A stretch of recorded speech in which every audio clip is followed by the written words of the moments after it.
Hello everyone. In the previous session, we have looked at partitioning the given dataset into train, validation, and test sets. So we thought of using the validation set in order to perform the hyperparameter tuning process. We also have left the test set as unseen data, so we get a true unbiased estimate out of it.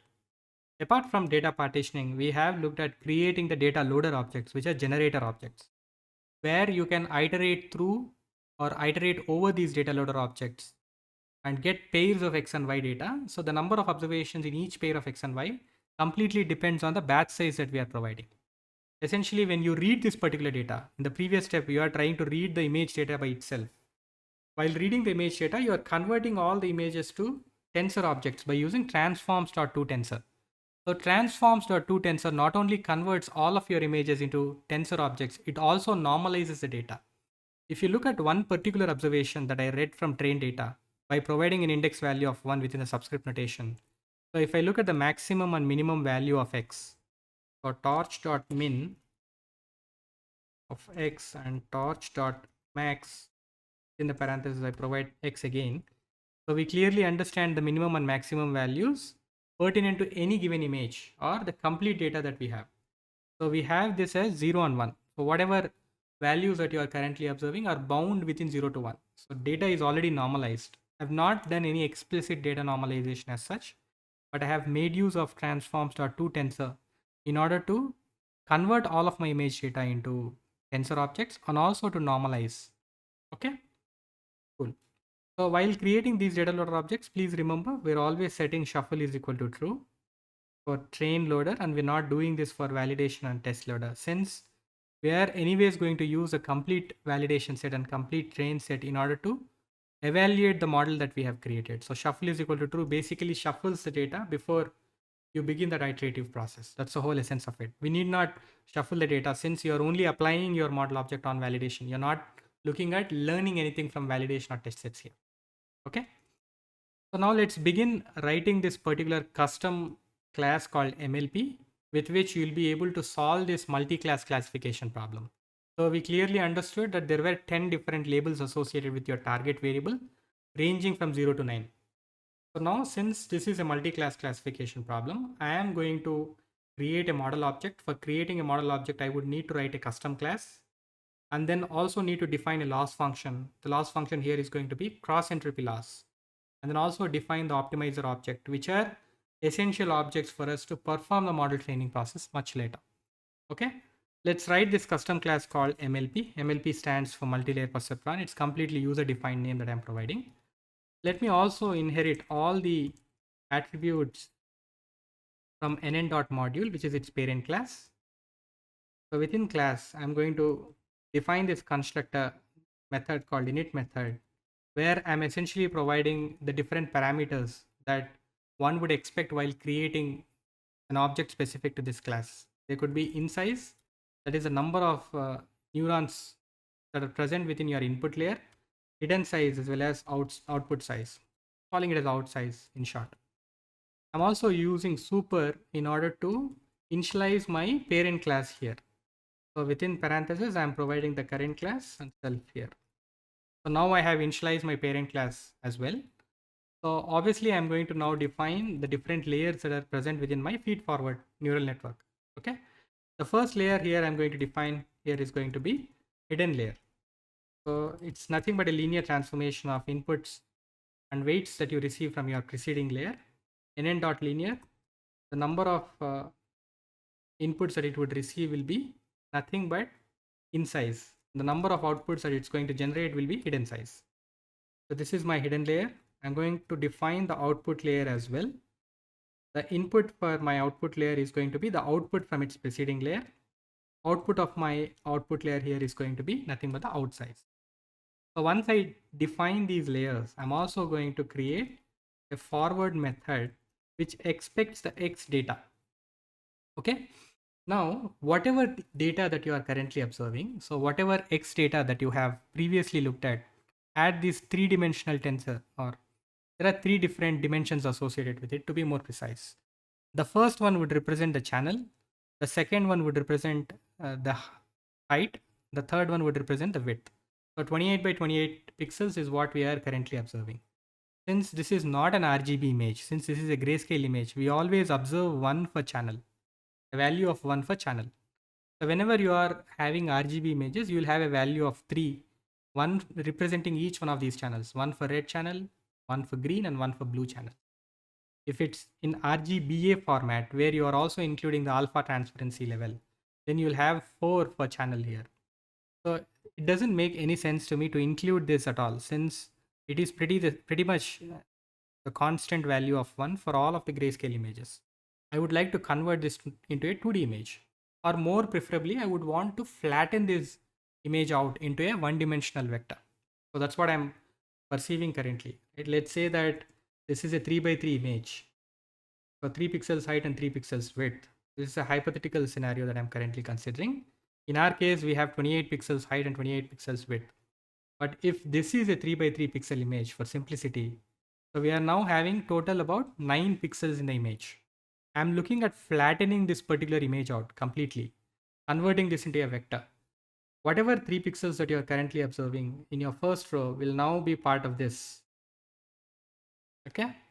Whatever second row pixels, 3 pixels that you have in the second row will now be part of this here. The third row will have these 3 different pixels which are appended to first and second row pixels. So this is a 1D vector. So I am now converting this to a vector of 9 different elements here. So essentially I'm going to convert this grayscale image into a vector with 784 different elements. So 28 multiplied by 28 is going to result in 784. I believe you have understood. So similarly, I would also want to convert this particular X data, right? Or reshape this particular X data using view or reshape method into vectors, the images into vectors. So -1 here, by providing -1 here, I am just informing PyTorch to consider as many number of images that I'm receiving in X data and use that number as one of the dimensions. Let's say that my batch size is 128. Now in my X data that I'm going to make use of while invoking forward method, essentially I'm going to reshape this X data. The dimensions for X data or the shape for X data currently will be 128 by 1 by 28 by 28, right? Now I am planning to reshape this into 128 by 784. So -1 indicates that consider as many number of data points or as many number of observations that you are receiving as is, but only transform these images or convert these images into one-dimensional tensors. That's what I'm doing here. So 28 multiplied by 28 multiplied by 1 is going to result in 784. So I'm assigning this to a new object called XB. Okay. I'm going to make use of this new object or this new data XB, which is a reshape data, as input to my hidden layer. And obviously I'm also passing this to this particular activation function called ReLU activation function. Okay. So torch.ReLU is what I am going to make use of in order to generate an output Z1. Okay. So whatever output that I receive or generate in my hidden layer, I'm going to make use of that as an input to my subsequent layer, which is going to be self.output. I'm providing Z1 within the parentheses. So whatever resultant values that this output layer is generating are nothing but the raw logit values. I'm not applying any softmax activation function yet. We are supposed to use softmax activation in case of multi-class problem. We already know about this, right?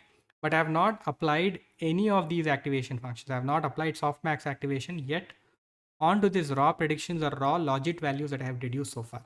I'm leaving it as is for now because the cross entropy loss expects this raw predictions or raw logit values itself, because it implicitly does the transformation or it implicitly applies that sigmoid function. Sorry, it implicitly applies that softmax activation function on all of these values here. Cool. So instead of defining these different layers and using these layers internally again within the forward method here, I would like to create the network as a whole. So let me create the network and call it as self.network using nn.sequential class. So nn.sequential class helps us create this network at once. So I'm going to provide nn.linear for my hidden layer first, nn.relu, which is my activation function that I'm applying on the resultant transformed output that I have from nn.linear, the hidden layer 1. And finally, I'm also looking at providing output layer, which considers hidden size as as a number of inputs for it. And out size here is going to be the number of outputs that it would generate. So we already have created this self.network. I'm going to make use of this directly instead of these two different steps. I'll now have only one step where I provide XB data that I already have reshaped in my previous step. This here is going to generate the same values, which is nothing but the raw predictions by itself. So we can instantiate this class now by providing all the necessary arguments. In size here is going to be 784. After flattening an image, you will have 784 different elements within your vector. That is 784 different inputs that you are passing to your hidden layer 1. So I'm providing an arbitrary size for the number of neurons that I'm planning to have in my hidden layer, which is going to be 100 here. Out size is pretty much predefined. Since there are 10 labels, I would generate 10 different values. Okay. So I'm calling this object as model. Let me also define the loss function, which is the cross entropy loss. I'm not using binary cross entropy. This is not a binary class problem. This is a multi-class problem. So I'm going to make use of cross entropy loss. So this is the loss function here. I'll also create the optimizer object. So optim.sgd is a function that I'm going to make use of. Necessarily going to provide model parameters here. And once I provide model parameters, I'm also providing this hyperparameter to hold an arbitrary value of 0.001. Please remember, all of these are hyperparameters. The learning rate here is hyperparameter. The number of neurons for my hidden layer is going to be another hyperparameter.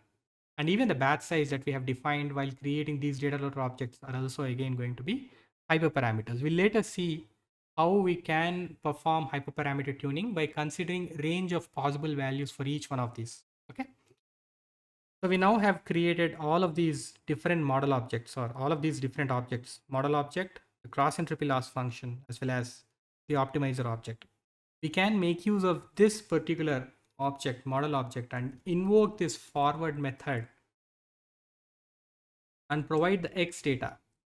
If you observe carefully, X data currently is only pertinent to one single observation. So if you look at this particular step, I am referencing one particular image with index 1 in my train set. Okay? So I'm making use of this X data. I have not yet implemented the model training process yet, wherein we iterate over the data loader objects. I have not done that yet. But I'll make use of this X and Y data so as to understand how the raw outputs would look like. Okay. So model.forward of X is going to generate all the raw predictions or raw logit values here. So if you observe carefully, these are the logit values. I'm going to make use of all of these predictions that I have, or raw predictions to be more precise. I'm going to make use of all of these raw predictions and pass it to torch.softmax in order to generate the equivalent probabilities associated. So now this here is going to generate different probabilities associated with all of these labels. So we clearly can understand that 0.1144 is the maximum of all the values that it generated. And if I am going to make use of these predictions that I have done, let me call these as predictions. I'll make use of these predictions that I have now computed. Use torch.max function. I'm just trying to derive which of these predictions is having a maximum value and what is the label associated with it. Calling it as spread label. Okay.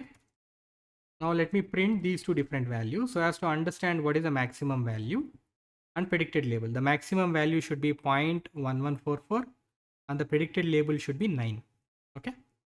So the maximum value that's returned here is 0.1144 and obviously the predicted label is going to be 9 since we clearly know the labels start from 0, 0, 1, 2, 3 and so on till 9.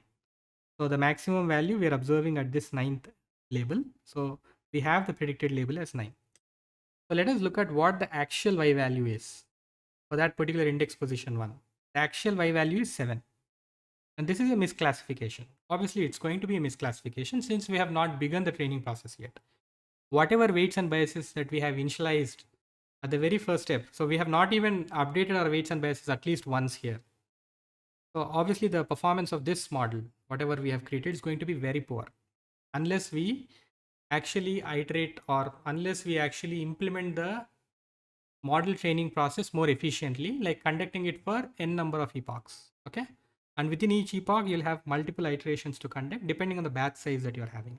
So we have not implemented any of that process yet.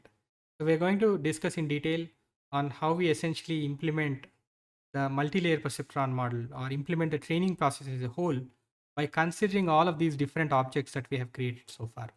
Okay, that's pretty much all I wanted to discuss with you in this session. Thanks for watching.